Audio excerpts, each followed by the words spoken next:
Alright guys, I'm going to start by prefacing this video with saying I'm sorry for any noise you may hear in the background. I'm doing a lot of cleaning and there's other stuff going on in the house right now, so I'm sorry if anything sounds off or you hear any dinging and banging in the background or anything like that.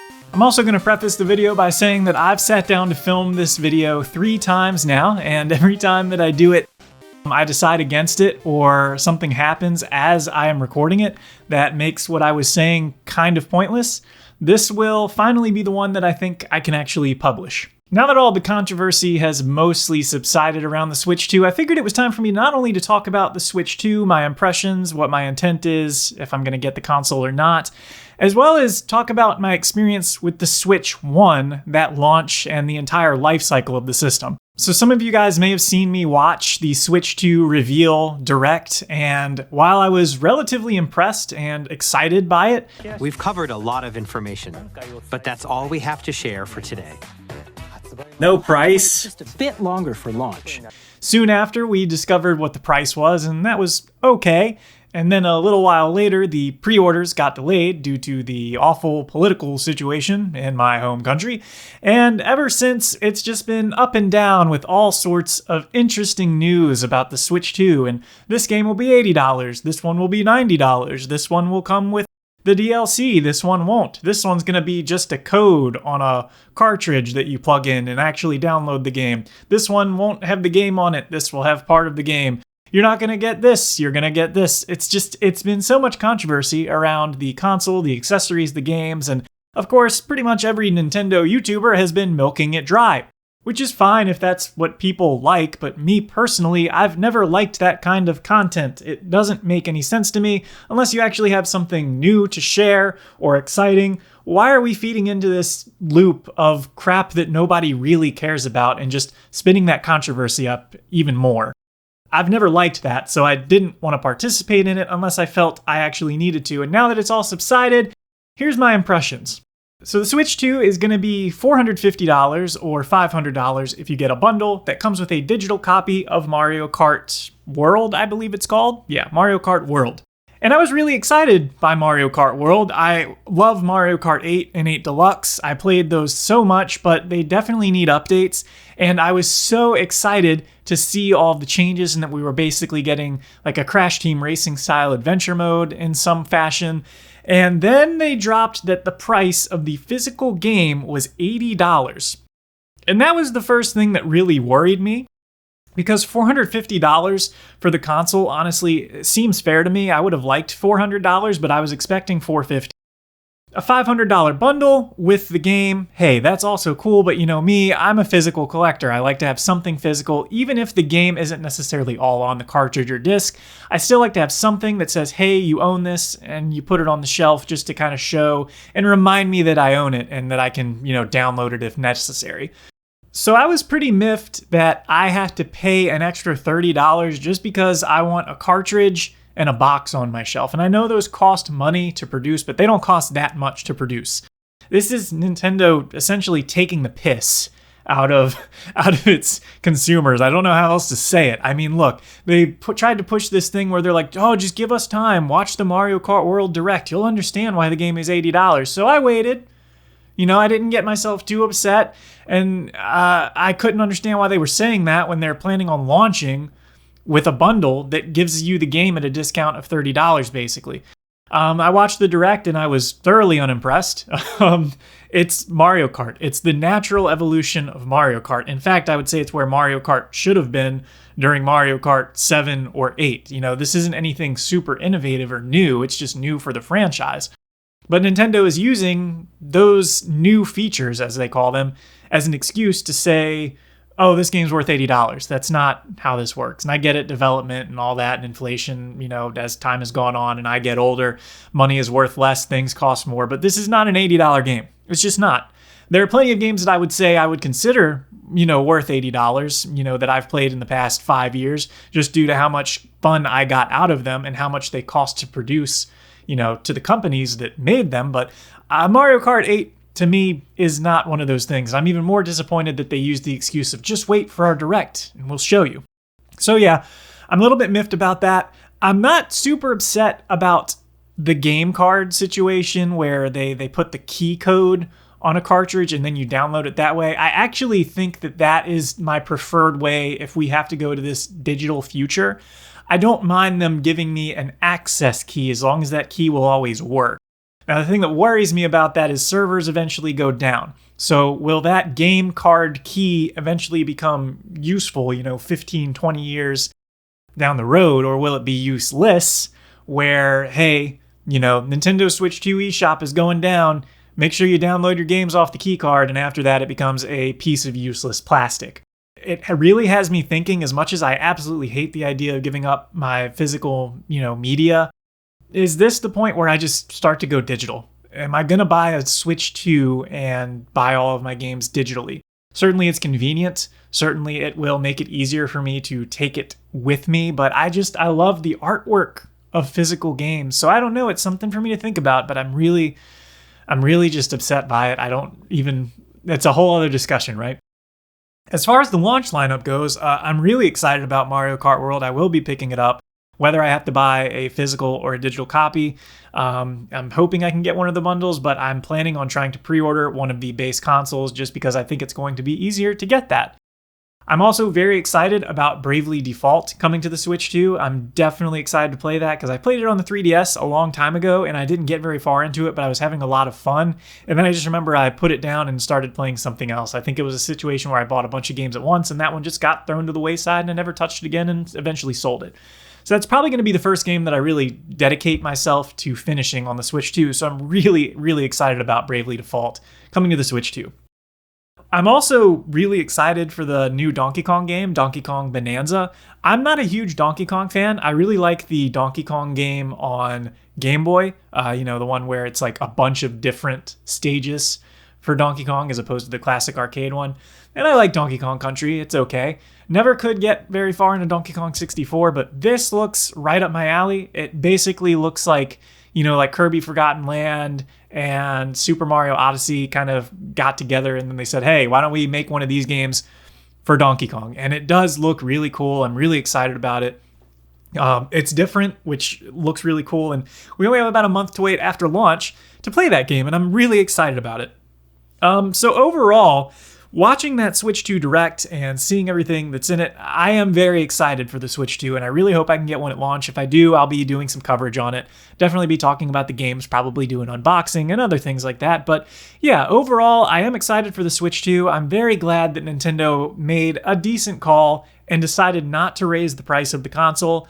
I'm neutral on the changes in prices to the accessories.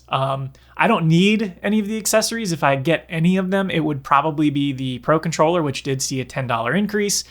But, given the situation we could have been in where I was worried that the console was going to go up to like $600, I do think that this is the right call. One thing I will say is I feel that Nintendo had that plan all along. I don't think that they were planning to raise the price at all after all of this went down. I think the plan was, we can use this tariff situation to make it seem like, oh no, we're going to raise the price and then we can come out looking like the good guys when we don't. I do think that was their strategy here, just given all the other things that we've seen recently, like the discussion around, this game's worth $80 and this is why, like Doug Bowser and Bill Trennan and all them saying all this stuff about wait for the Direct and we're doing dynamic pricing. I don't like that. Nintendo to me has always been the family company, the affordable company, we make games for everyone thing. And this seems like a real shift in their philosophy. And I'm not sure how I feel about that. I'm a little bit upset by it, but I will reserve judgment until I have my hands on the console and the games and really have time to dig in them. But just first impressions, it gives me the scummy vibe and I'm not excited about it. That's not to say that all of these game companies don't do that. I mean, I'm sure you've heard the rumors of the next Grand Theft Auto possibly being a $100 game. Obviously, Sony has gone up on the price of the PlayStation and the PlayStation Plus packages numerous times now, and this hobby is just becoming more and more of a luxury, which I'm not a fan of. When I got into collecting retro games, it was very affordable and cheap, and suddenly during COVID, it was already getting worse over time, but COVID just shot it into this thing where it's not as fun as it used to be. So, you have to budget and plan. And in my case, decide things you want to keep or things that you may not want to hold on to and sell or resell, just so you can get the new thing that you may want, and also make decisions of, I'm not going to buy this game right now when I know it's going to go on sale for $10, $20 in 6 to 12 months. So just some thoughts on that. But I do want to talk about the Switch 1. And I kind of wanted to make this video just as a memorial, so to speak, dedicate this video to all of the great times I had with the Nintendo Switch, the first Nintendo Switch, the Switch 1, as I guess we'll be calling it moving forward. When I first got the Nintendo Switch, I went into it as a day one buyer. I pre-ordered it the day that I could, and I had a lot of faith in the console, especially for somebody who had bought a Wii U really late into its life. I bought a Wii U Mario Maker bundle with the black console. It came with the game download and the amiibo, the 25th anniversary amiibo of Mario 8-bit style. And I bought Mario Kart, and I bought the Smash Brothers games and Yoshi's Woolly World and all the exclusives. And it really did get me back into Nintendo because I had more or less skipped the Wii generation. Prior to that, I did have a GameCube that I bought used at GameStop for like $90 when I was younger, but I didn't invest in that ecosystem. The only games I really remember playing on it were Tales of Symphonia, Sonic Heroes, Sonic Adventure 2, those kind of games. So I'd kind of been out of the Nintendo loophole for a really, really long time. So the Switch was my introduction back into that ecosystem on a serious level. I remember seeing the reveal of the console, and up to that point, we had all these rumors of it's going to be a hybrid console, and what's that going to look like, and how's it going to hook up to the TV, and it's going to fold like a DS, and there were just all these ideas. And when we finally saw the console, I was like, wow, that's actually really simple for Nintendo, but it's genius because I'm going to be able to play the games that I play at home on the go, which is something I thought I wanted at the time. And in hindsight, it is cool, but I do miss the dedicated handheld market. It seems like now anybody who is making handhelds are like PC handhelds made to be really powerful. And, that's cool, but I do miss the era of DS and prior to that, PSP era, where the games were like smaller, more bite-sized. They kind of felt like they were made to be played in shorter spurts, whereas now they're making games for one console. They're kind of made to feel like these big experiences that you take anywhere. But, I don't want to sit down and play Zelda Breath of the Wild for 10 to 15 minutes. That's the kind of game that I sit in there and I play for like 2 to 4 hours straight, So I do miss the prior generations, but, this is where we're going with the future. So when the Switch 1 came out, I absolutely loved it. As far as the technology goes, I thought the Joy-Cons, wow, you can use these as a controller. You can have them on the console. You can use them sideways. I thought that was such a great idea. You had tabletop mode with the tablet. You could play it completely handheld. You could hook it to the TV. This was the future of gaming. It was so cool, and it really did change the market because then everybody started doing these PC handhelds and the Steam Deck, and we just had all these fantastic things happening in the handheld gaming scene. I remember the first game that I played on my Switch was not Breath of the Wild. It was actually Super Bomberman R, which is a game that gets a lot of hate to this day, but I actually loved it. I did eventually boot up Breath of the Wild, and I played it for maybe 45 minutes before I decided that it was a trash game, and I hated it. Which I know is a hot take, but hear me out because the story gets better. About a week later, after I was super tired of Super Bomberman R, I went back to Breath of the Wild because everyone online was talking about how incredible this game is and how innovative and how fun, and I just was not able to get into it at the time. And I went back to it, and the thing that got me into it is, I was playing it, I was walking around, I hated that the weapons broke, I didn't really understand what they were going for. And then I got to the water temple, and I get on Sidon's back, and I'm zooming around, and he's carrying me, and this epic music is playing, and he's throwing me into the air, and I'm pulling back the bow and arrow, and time slows down as I release, and I shoot the weak point on this giant dungeon monster thing. And in that moment, when that happened, I stopped in my tracks in my head as I was having fun, and I realized I have the biggest smile on my face right now. I had a childlike wonder smile on my face as I was going through this boss battle. And as I got to the end of it, and we got to hitting those last few weak points, I actually was welling up with tears because it took me back to that feeling of playing like original Nintendo and playing that Zelda and Zelda 2 for the first time, and that sense of discovery and wonder and excitement of what was happening and my imagination. And I think my brain linked like this experience of, oh wow, like I played Zelda like this on the NES, but now we have this and it's evolved and it's fully realized. And that was the moment that I realized that I was playing something special and that the Switch was going to be something special because I was able to take this game on the go. And I did. I took the Switch everywhere with me. For those first 2 years, despite the slow startup to get games onto the console, I took the Switch with me everywhere. At the time, I was working for Capital One, and I would just take it to work and play Zelda while I was sitting at my desk. And I had a fantastic time. And I would eventually pick up games that I had not really given fair chances before. And another one that I really remember loving and discovering on the Switch was Bayonetta. I bought Bayonetta on the Switch. I actually bought Bayonetta 2 because it came with a download copy of Bayonetta 1. And I played the hell out of those games, which I had never given them a proper chance before because I played it on the PS3 and it sucked. The frame rate was terrible. It was unplayable almost. And playing it, near 60 FPS on the Switch, on the go, it was a no-brainer. These games were fantastic, and I absolutely loved them. And as the Switch continued its life cycle, we started getting ports of games that I had played during like the PS3 era, like BioShock and Borderlands. And while they're not the greatest ports, they're running at 30 FPS, they worked, and they worked well. And again, taking those games on the go was kind of mind-blowing at the time. Like, wow, I can play Borderlands 2 on the go on my Switch. I can play BioShock 2, BioShock Infinite on the go on my Switch. Like, that's insane to be able to say, like, wow, I can play this at home on my PS3, but I can play it on the Switch too. Like, I can take this with me and go outside, go to work, go to a restaurant, you name it, and play these games that I grew up playing on the consoles that were so powerful, and you would never be able to take these on the go, Of course, the Switch One had a ton of fantastic games, but one of the ones that I absolutely fell in love with was Smash Bros. Ultimate. The last time that I'd really played a Smash game was Melee. I did buy Smash Brothers on the Wii U, and I played it a lot with friends, but I didn't get super hardcore into it. But with the Switch, I was playing competitively with friends again, because all of my friends were into it as well. So just a fantastic game. I mean, the amount of characters, they clearly put a lot of love into it, and they knew that they were sitting on a gold mine with the Switch, and that's why they invested in it.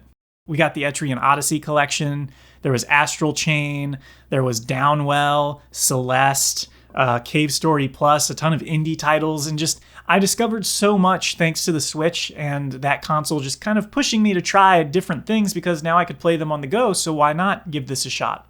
But I'd be remiss to talk about the one thing that I find the most disappointing about the Switch generation.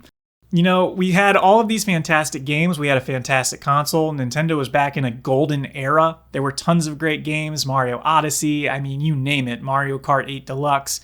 Just every game Nintendo has put out on the Nintendo Switch has been at least good. I can't think of any first-party game that's been bad.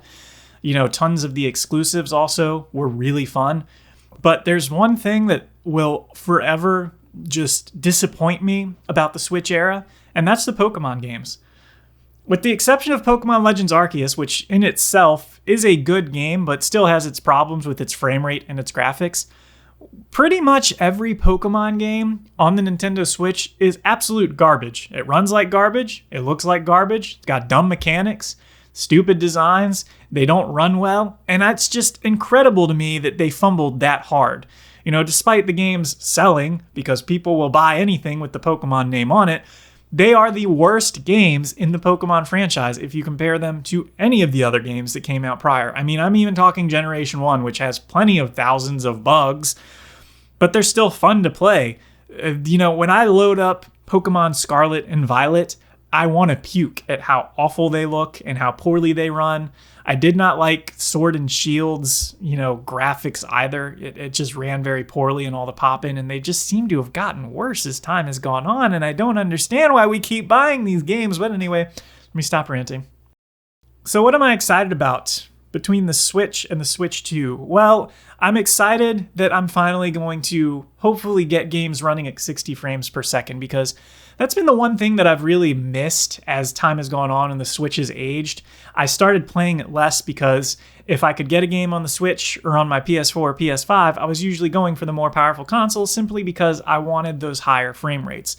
For me, 60 frames per second is like the sweet spot, the bare minimum. I know a lot of people will say they can't see the difference between 30 and 60, and I think you're insane, but then I'll tell you that I can't see the difference between anything above 60. If you give me 60 and 120 and 240 FPS, I can't see a difference. I really can't. So I need to stop being so harsh on the people that say 30 and 60, they can't see a difference. I prefer consistent frame rates to choppy ones, so I think that's a big part of it too. But overall, I like my games at 60 frames per second. I think they look great and smooth at that, and I'd rather have them at 60 frames staying there and do what you can graphically from there. I don't need higher frame rates than that on my consoles. So I'm excited about that. I'm excited that it's a little bit larger so that maybe it will be more comfortable for me to hold with my arthritic old man hands. I'm just excited to see and hold this console and play it. I think the magnets and the Joy-Cons are going to be really cool. I'm very excited to see all of the stuff that's going to come out on this console in the first year. I have a feeling that we're just seeing the beginning, obviously. But, before, third parties were really hesitant to work with Nintendo, and then the Switch took off. And now they're hoping for the same thing, but now they're prepared. So I really think we're going to see some really cool stuff coming to the Switch too. I'm very happy that they're updating some of these old games that need updates like Breath of the Wild and Tears of the Kingdom, even though it's scummy that they're not including the DLC and they're making you pay for the upgrades.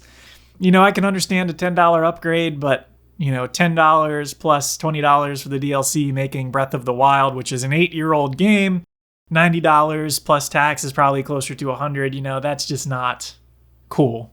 Not cool, Nintendo.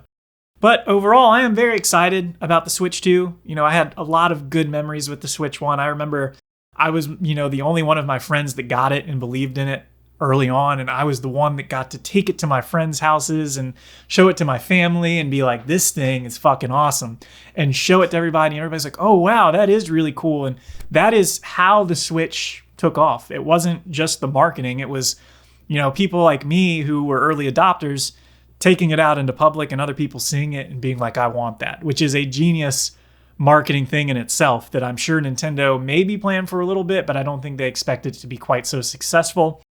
I'm very excited about the Switch 2, guys. I hope I can get one at launch. We'll be talking about it a lot from there if I can. But other than that, I just wanted to get my thoughts out on the Switch 2, talk about my memories of the Switch 1 launch, and just get something out there for you guys. I hope you guys enjoyed this video, and I will see you very soon. Take care. Bye-bye.